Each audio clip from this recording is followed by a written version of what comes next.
Hello, everybody. We are here to support Halloween in July. And why you should also be supporting Halloween in July, because it is very important.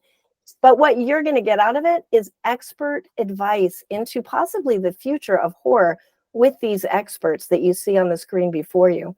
But before we start, Maxwell Gold, our executive director of the HWA, is going to tell you why we're doing this. Thank you, Angela.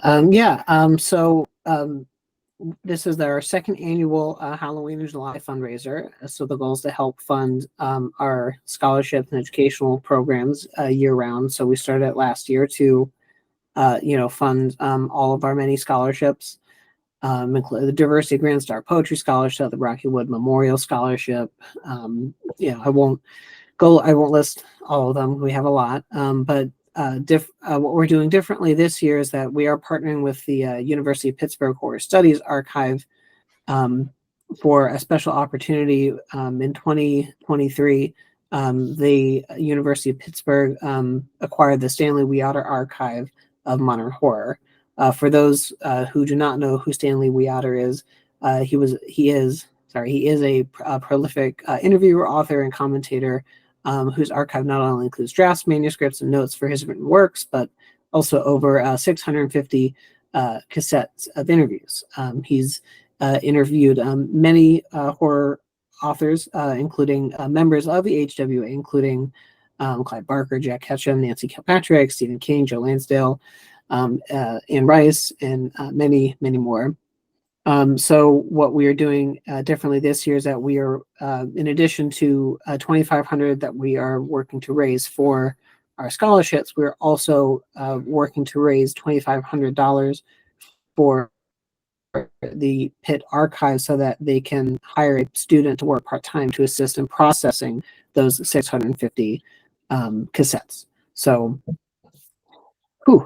yeah. So it's a unique opportunity for us to work with, deepen our relationship with the university. And yeah, so there you go. Awesome. So this is important stuff, and that's why everybody needs to go find those donate buttons. It's not like we're ordering, but we're like super suggesting that you do this and support these really important initiatives. So, and now let's get to the really good stuff. Not that that wasn't great, Max, because we all do need to know the numbers and the facts. But let's go around and introduce ourselves. I'm going to start with you, Max, because you just were finished talking. And that way, you can be like, you can break the ice for us. Tell us who you are and kind of what you're working on, but also more importantly, where did you get into horror? Like, why are you here in horror? Well, apart from being the executive director for the Horror Writers Association, I'm also mostly a poet, prose poet, and occasionally I manage to squeak out a short story here and there sometimes. I'll be writing publishing my fifth poetry collection this year from Raw Dog Screaming Press. And I guess how I got here, I tried to write meter poetry. S.T. Joshi said it was terrible, and then he said try prose poetry, and he said that was great. So then that's how I'm here. I guess that's the really short version of how I ended up here. This is cool. Now I actually realize I don't know why any of us are here. So this is actually a really interesting question to me personally. Oh, do you mean here? What do you mean by here? Yeah. Like here, what attracted you to horror? Like, why are you in the HWA, and what attracted you to horror? Besides that it's awesome, Yeah, I mean, I'll try and make it shorter just because that can be a very long, complicated question. I mean, I found horror through writing a musical about H.P. Lovecraft, and then I dug deeper into weird fiction and cosmic horror, and then I just started reading a lot of those authors even more, Chambers and Clark Ashton Smith, etc. And then I found more. I found cosmic horror was a better way to kind of express myself and my anxieties with the world and everything like that. And then I just kept going and going. And then I found the HWA. So awesome. Then you became the executive director of the HWA. So watch out your involvement. We're after you. You never know where you're going to wind up. How about you, Lisa? How did you kind of become involved with the HWA? How did you become involved with horror in general? Sure. Well, my name is Lisa Kröger, and I'm chair of the board here at the HWA. I'm also a writer. I write primarily nonfiction, but I'm starting to get more into fiction, and I do a little bit on the film side as well.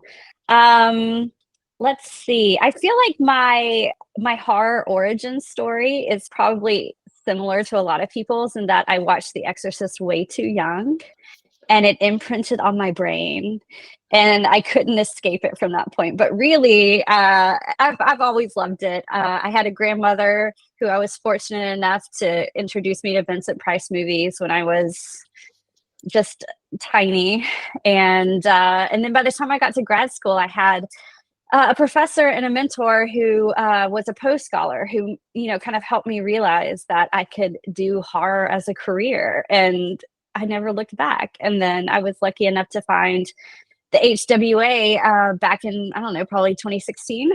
And yeah, it's been a great journey.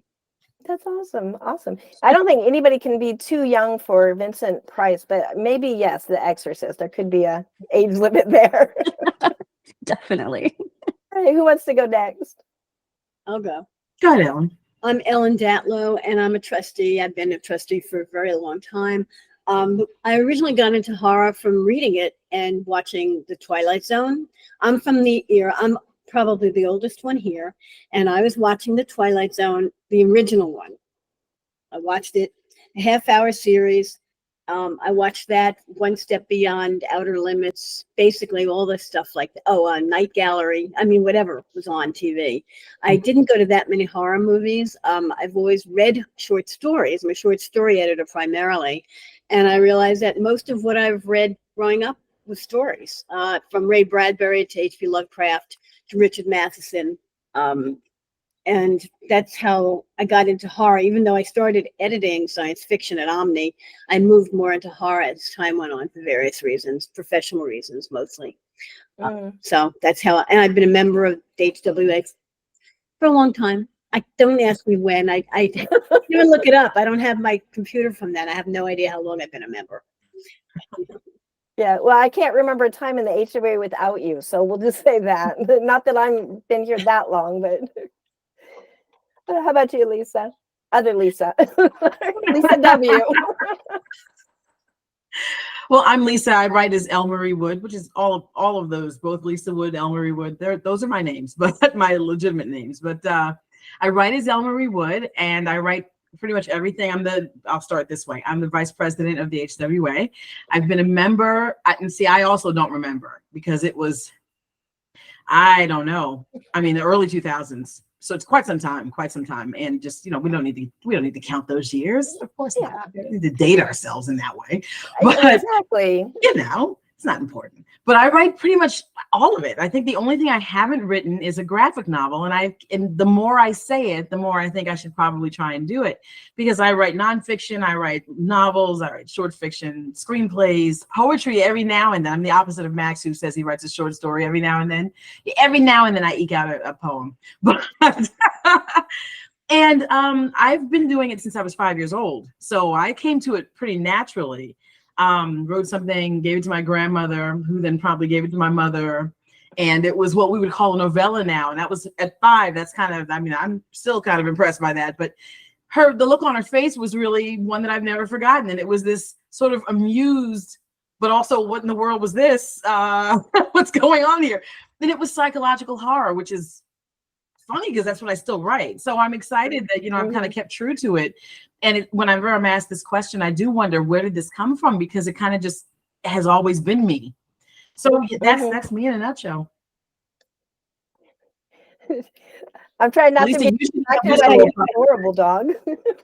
I was gonna say you've got to introduce the I'm sorry. This is Lucy, and she's being a menace. Oh, that is fine. Nobody is complaining about Lucy. We have Ellen's cat over there. I have a Chihuahua under my desk. How far he's sleeping, which is a good thing. If he wakes up, watch out. Then I'll have him all over the place. Yeah, and no, we don't have cute animals in this video to inspire you to donate more. Gosh, we would not settle for that. But let's break it up so it's just a conversation. So anybody feel free to pipe in whenever. But where do you see? Angela, you have to tell us how you got into Oh, it. Wait, right. go Yeah, back. I guess I also was a young horror aficionado or a fan of it. And it started in Catholic school, you know, fancy that.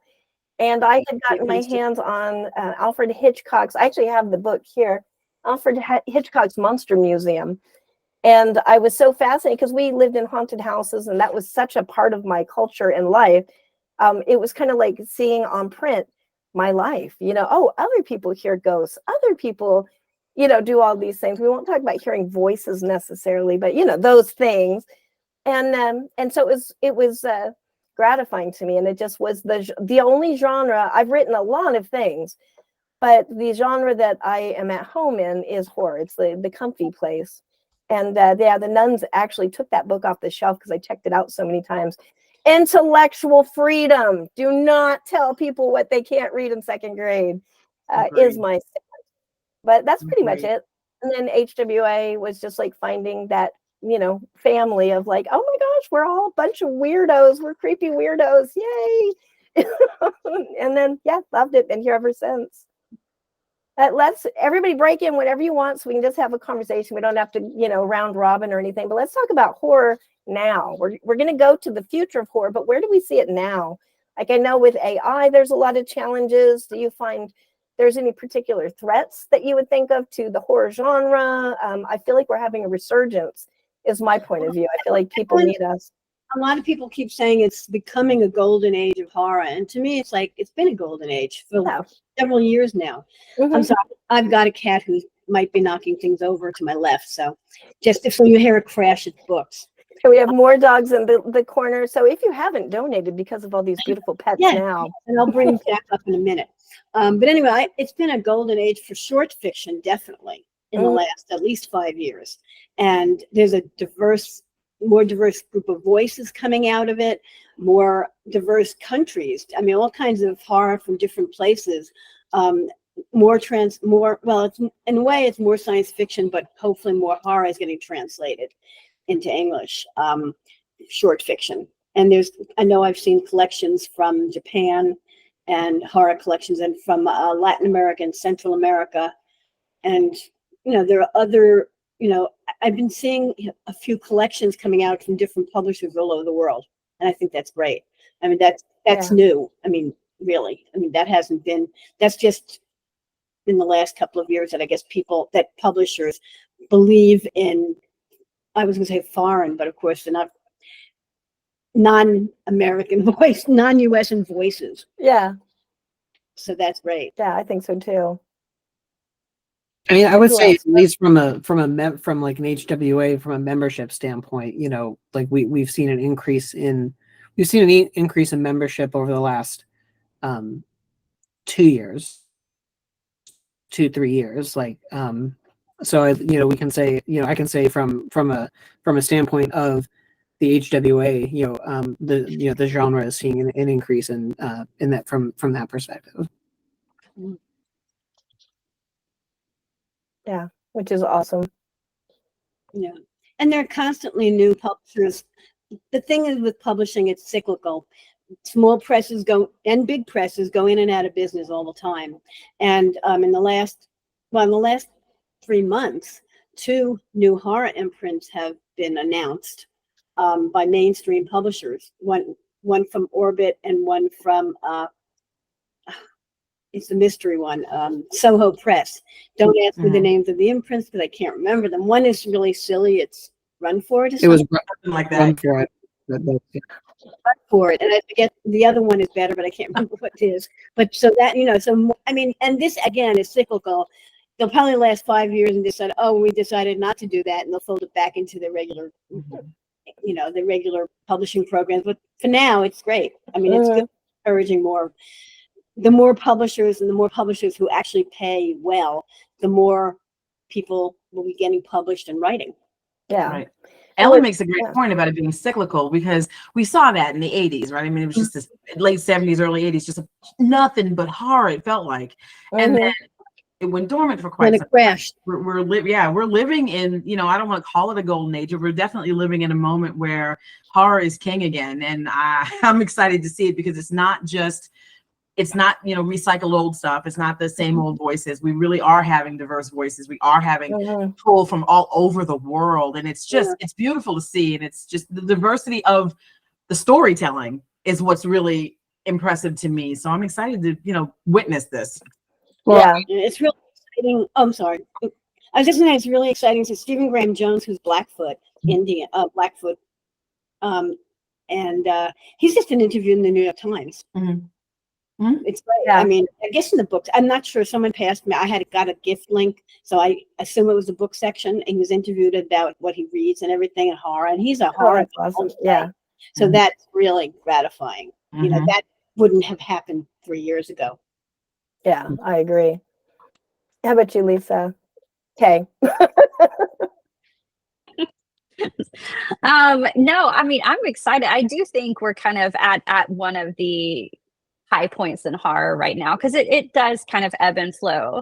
But I just looking around, you know, every time I go to a bookstore, I look for a horror section, and it used to be they didn't have them. Right. You would have to like look in sci-fi and see if they stuck it there, or mystery, or just in the general fiction section. And almost every bookstore I visited recently has had a dedicated horror section that is more than just Stephen King and Dean Koontz. It's, you know, actually well represented, I think, of people there. And I'm starting to see people, you know, I love going online and seeing other writers post their like publisher, like marketplace announcements. And I'm starting to see more of those higher numbers, you know, a very good deal, a significant deal. And, you know, I want to cheer because I think, oh man, this is so encouraging, because I feel like the publishing industry can be so hard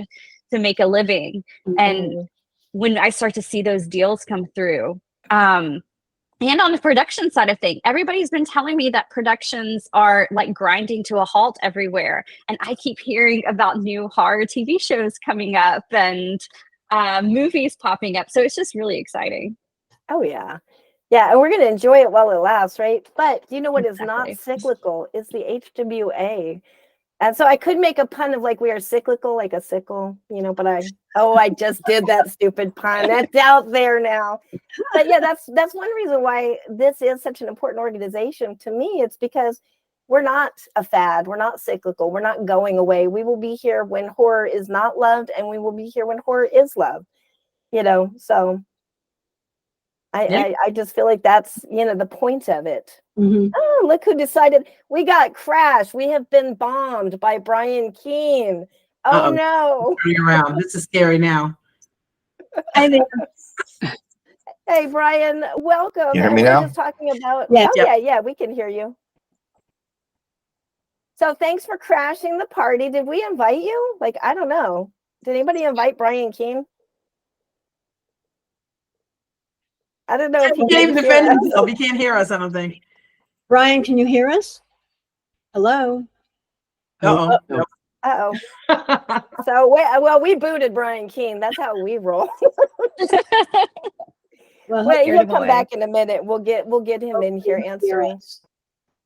And he didn't hear all the things we said about him. No. Yeah, I know. He'll get to see it later and go, oh my God, that's what they were saying. Yeah, this is recorded. I hope you realize. Yeah. So anyway, we'll move on. Yeah, so now let's get a little bit, and Brian will be back in a minute, and we'll get him to just kind of answer everything at once. But where do you see horror going? Well, I wanted to say real quick before we went, because I think it's important just to note, and this is maybe you know, my philosophy background, my philosophy degree, political science degree coming out. So, you know, I think we're at an interesting inflection point.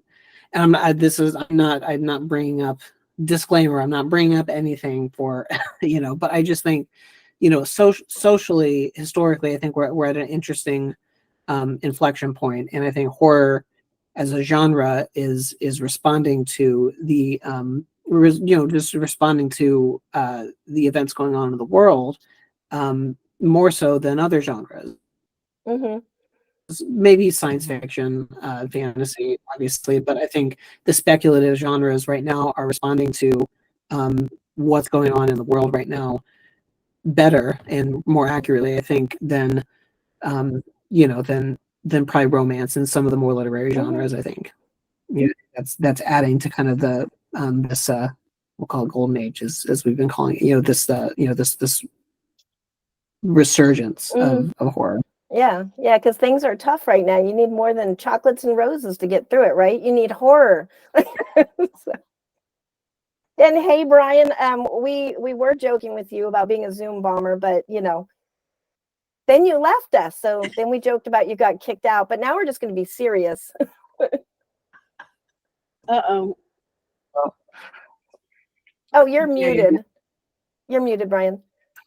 I'm sorry, I had to close my store and fight traffic to get home and get logged on, but I'm here. Oh, no. Yeah, well, no, thanks for coming on. I know you had like a big, huge book signing and everything, and so we appreciate you just kind of slipping in here to give us your wisdom. These are the premier experts of horror in this Zoom panel, except for me in the corner. I'm just here to moderate. But so what we've been talking about is the state of horror, and everybody's kind of introduced themselves and how they got into horror, and then where they think the state of horror is right now. What are some of the challenges, like maybe AI, or are we in a golden age of horror? So if you want to kind of go next and fill us in on that. Yeah, sure. I'm Brian Keene. How did I get into horror? Is that the question? Yeah, but don't admit anything that you could be arrested for on this. Yeah, I discovered it when I was 6 years old. I remember it very clearly. My old man, every week we would pile into his pickup truck and we'd go to the newsstand and he'd buy a hunting magazine and some chewing tobacco, and I'd get bubblegum cards. But the one day he bought me 2 comic books, and I was immediately infatuated with the monsters and the scary elements, and that was it, so they say. As to where I think horror is right now, I'm certainly no academic. I'm a hillbilly, and I'm no expert. Ellen, S.T. Yoshi, John Lang, and folks like that have forgotten more than I'll ever learn.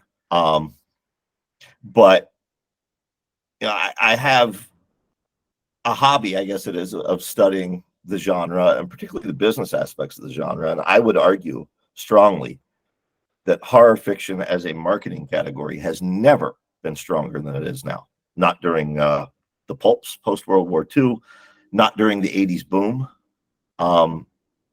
I think it's stronger than it's ever been. In fact, I was just talking this week with one of the head editors at Simon & Schuster, who's been in this business a long time, and he agrees with me on that.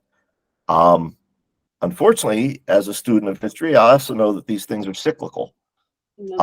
And I believe, as great as the market is right now, and it's boom times, there's a market correction coming.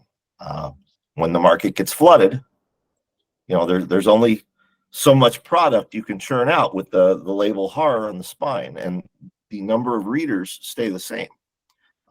And you're asking them each month to increase their spending. Their spending remains finite, but they have more choices than ever. So I would say within the next 4 or 5 years, we will see a contraction. Well, don't forget that, but as we will get new readers, because as kids and people are getting into horror at all ages. First of all, the kids who are like 10 now, when they'll be 15 or 20, and hopefully a lot of them will read horror. But not only that, I think it's harder to persuade them maybe, but I think because some of the mainstream publishers have gotten into horror, people who don't think they like horror can be shoved in, whether they like it or not. And I mean, that's always been a possibility. And now I think right now, because we do have, as I said, at least 2 new horror imprints from mainstream publishers, that's a good opportunity for us to worm our way into the brains of people who don't think they like horror. Well, I think you like horror. Yeah, I think you hit on something really, really important, and that's the gateway drug.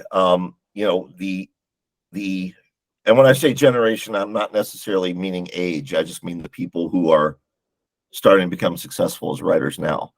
They're not the Stephen King generation. They are the Goosebumps generation. They discovered horror not through comic books or Stephen King novels, but through Goosebumps. And the generation coming up behind them, the Zoomers, they're discovering it through video games. I can't tell you how many young 20-something writers I've talked to or advised who came into this genre through Silent Hill or Resident Evil or even Minecraft and Roblox, things like that. So yeah, I think you hit on something very important. As they're introduced to the genre. Sorry, I got a outlaw motorcycle club rolling by there. As they're introduced to the genre, they're going to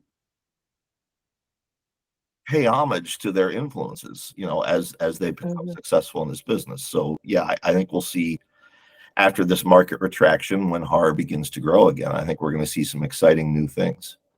Because I think you know, both you know, Ellen and Brian, you bring up good points, and I think not to change the steer the you know, agenda for a minute, but like I think one of the and I had all the Goosebumps books when I was younger.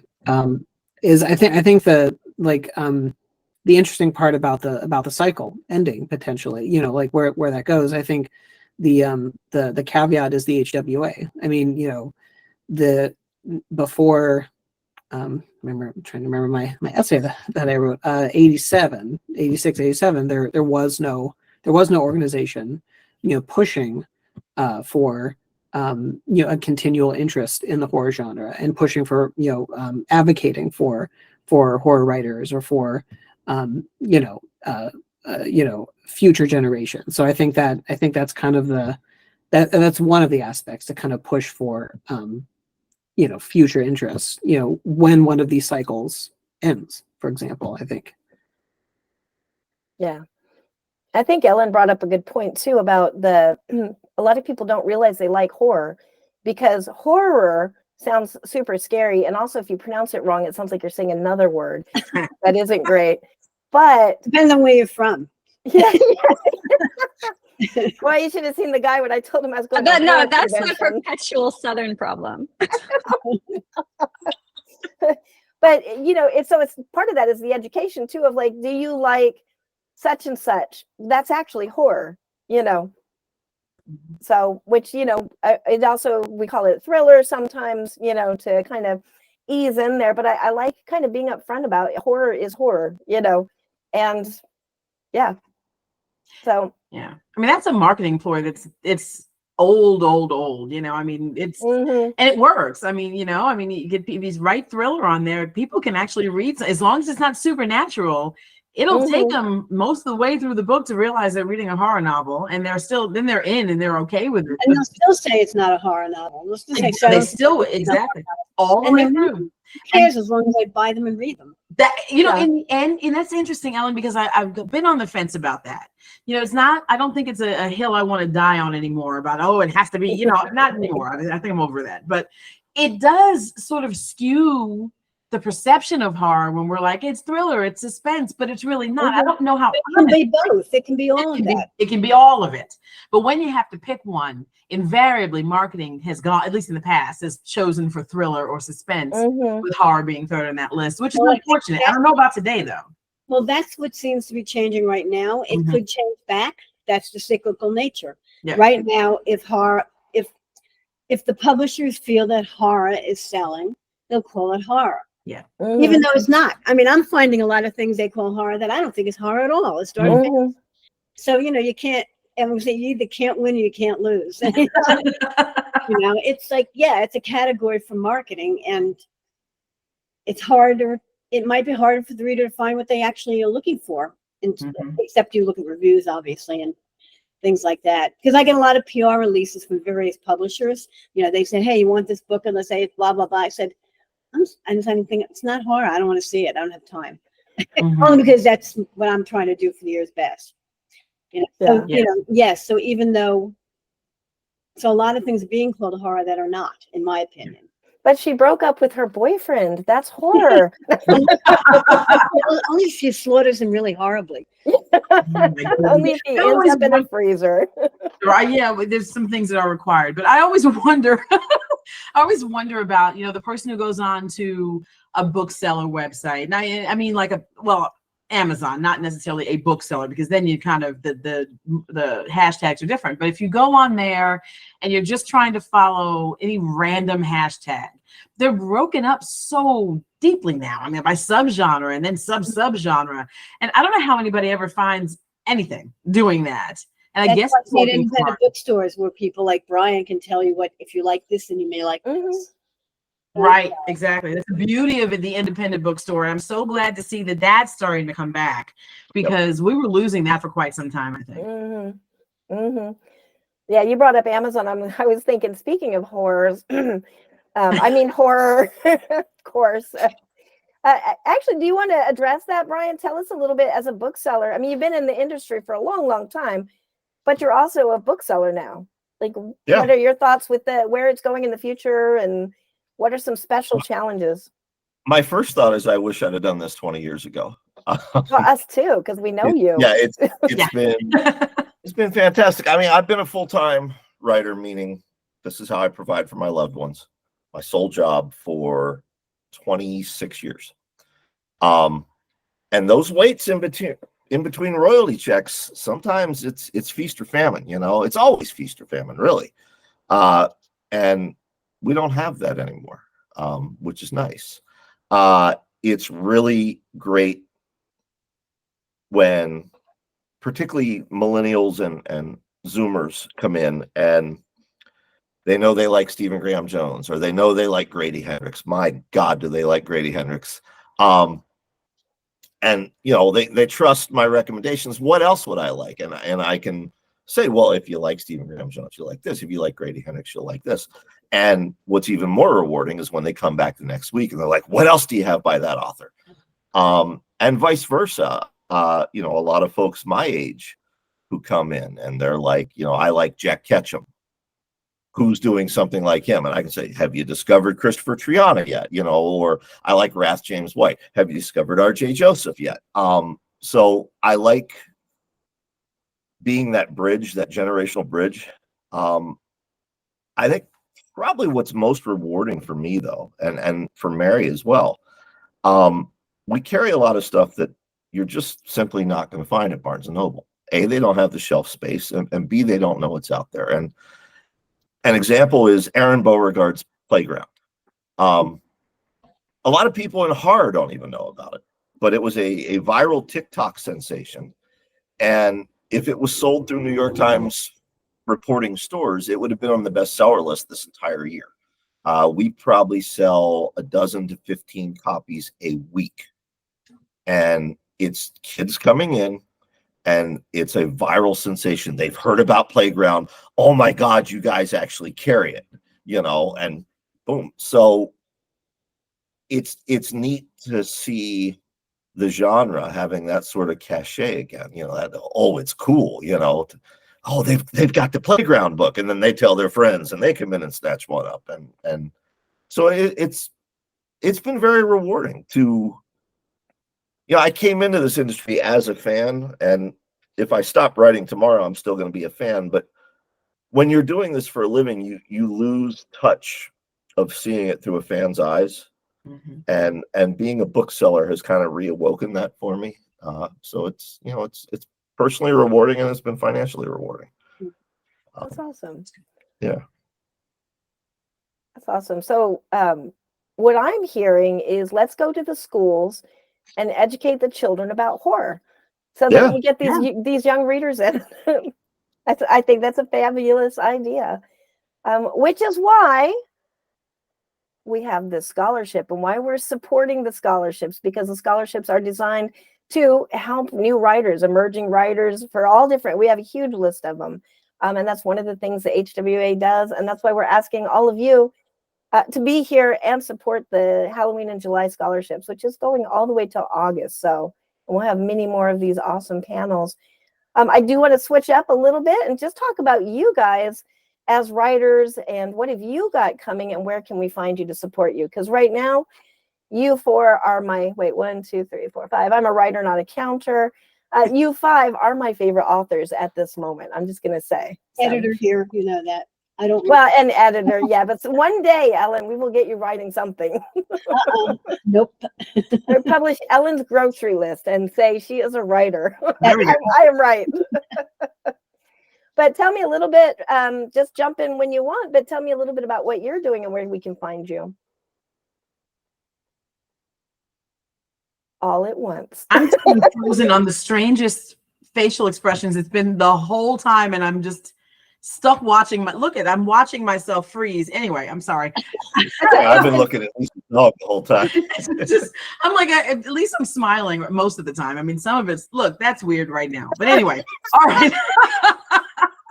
I have a nonfiction piece coming out called The Horror Aesthetic. It comes out in October. And it's taken me about 10 years or so to write this thing. And it's sort of a collection of just my thoughts on horror and, some of where I see it going, where it's been, what we're doing now, ways we can improve it, ways that if we've sort of missed the mark a little. And it was interesting and it was fun to write. And it's for anyone, really. I mean, there's some that's really, really heavily academic. And then there are other pieces that are not, they're more lighthearted, just discussion based. And it's a lot of fun. So I'm kind of proud of that. I don't do nonfiction that much, but when I do, something that beer commercial, what's that one where he says, I don't drink, what is that again? Is it Dos Equis he's drinking? I don't drink something. Oh, now I'm gonna think about it later, but he drinks something, but when he does whatever. Anyway, you know what I'm talking about, right? I'm gonna have to look it up. But now when I do nonfiction, I have such a great time with it. I always say I should do more of it, but this is gonna be an actual, meaty type of book. So I'm kind of excited about that. Awesome.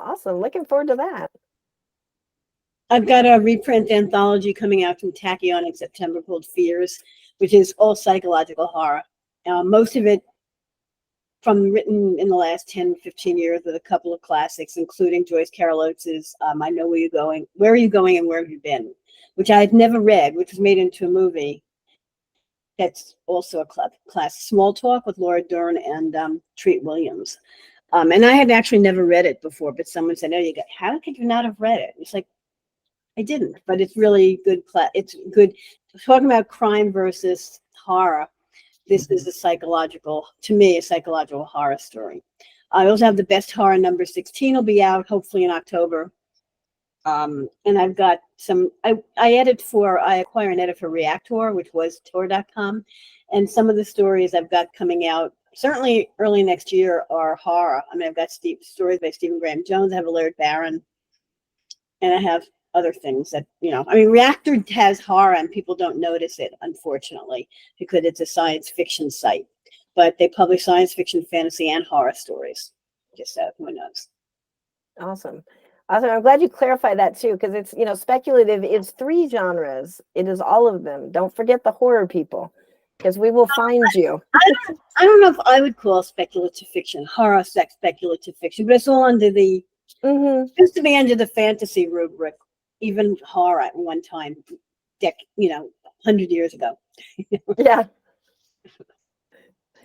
What's to go next? I have several poems coming out in a few different anthologies this year. I can't remember them all. Anyway, how many? And then my next poetry collection, a prose poetry collection of cosmic horror, Tiny Oblivions and Mutual Self-Destructions, comes out in August from Raw Dog Screaming Press, so that's really exciting. Lynn Hansen did the artwork, and it's incredible. And I'm actually working on my first novel, and it's a cosmic horror kind of novel about the Holocaust. So that's kind of a few of the things I'm working on right now. Lisa or Brian? Sure, I'll go. I feel like the life of a writer is that you have 1,000,001 projects going at different stages. And I've often tell people I feel like I'm throwing spaghetti at the wall just to see what sticks.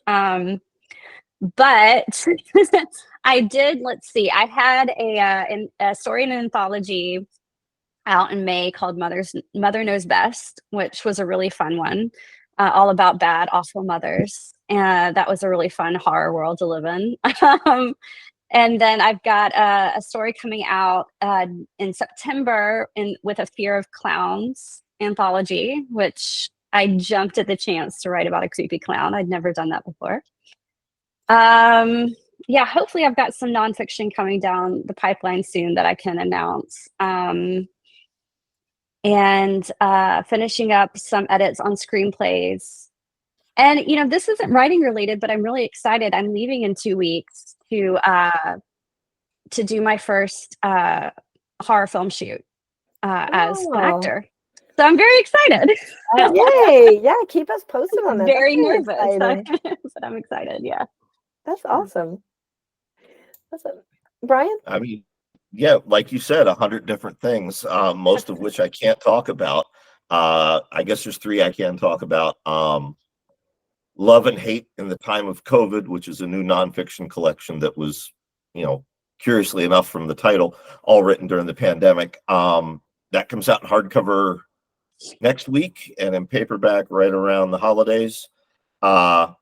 Island of the Dead comes out in paperback in October. That's a horror sword and sorcery mashup. Basically, if George Romero wrote Conan the Barbarian. And then, of course, next summer, The End of the World as We Know It, New Tales of Stephen King's The Stand, which my co-editor, Chris Golden, and Stephen King himself were all very excited about it. Very limited on what I can say, but I can tell you it's 34 authors, 36 stories. We tried to